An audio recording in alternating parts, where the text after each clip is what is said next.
This is FIMI Mini 3, and today I'll show how you can switch between camera automatic and pro modes on this drone.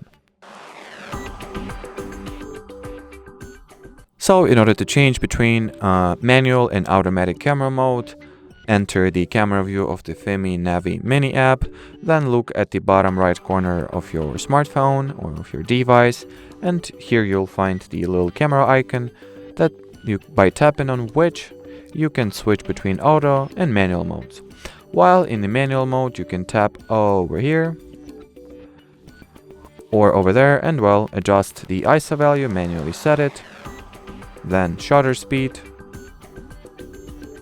and that'll be it. So thanks for watching and bye bye.